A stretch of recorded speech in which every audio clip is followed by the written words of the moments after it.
Rob, you were saying that last year you announced the AVRs, but this year you actually have it on the show floor. So can you walk us through what on the MRX 700? Well, sure. There are three models. The 300 is $999, the 500 is $1499, and the 700 is $1999. Very even price points. 80, 100, 120 watts per channel.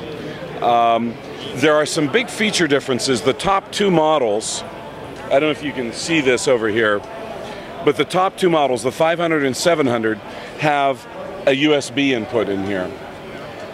One of my favorite features, because I love the new high-res files that you can download.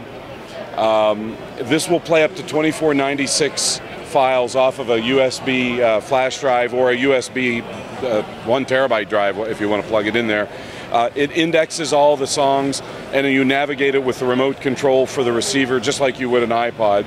There's iPod dock capability built into all three units, but the ability to play 2496 natively puts it in the category of these outboard DACs. You know, you can spend more on a USB DAC than you do on this receiver, and the sound is superb, Kevin. I don't know if you've had a chance to play around much with the files, but I haven't played with these, no. And in our demo, we're actually demoing 2496 files in there, in addition to everything else. So that's one of my favorite features. Now, there is an iPod dock coming out soon that will plug into all three receivers. Again, the top two receivers have the ability to play the digital bit stream off of the iPod. If you know, there are some outboard devices that not only can play the analog section off of an iPod, but can actually tap right into the digital bit stream. So you're not using the iPod's D to A converter, you're using the D to A converters built into here. And the sound is not subtle. The difference is not subtle. Clearer, bigger sound stage, deeper bass, warmer and clearer sounding at the same time. So anyway, that's kind of a cool feature, and our dock is going to be about $160, which is going to be a pretty cool feature for adding on to these.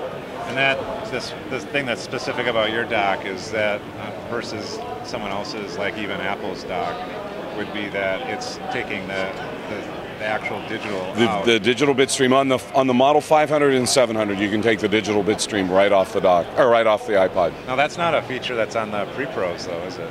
No, we don't even have a dock built into the Pre-Pros. The Pre-Pros are an older architecture, and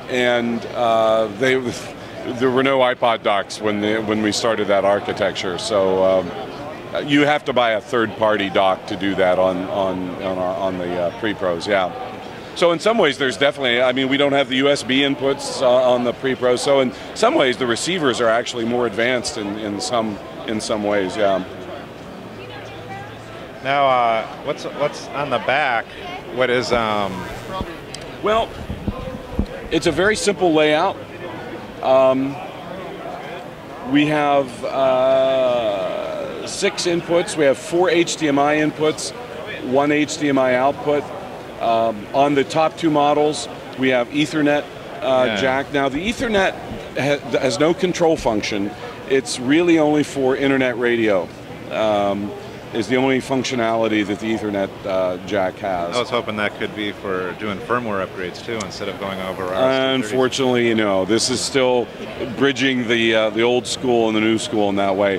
We're still doing updates on this. Now, the next gen receivers and Pre-Pros will have USB and Ethernet functionality in that regard. There's your Anthem dock. It's a proprietary cable. There's your Anthem dock cable right there.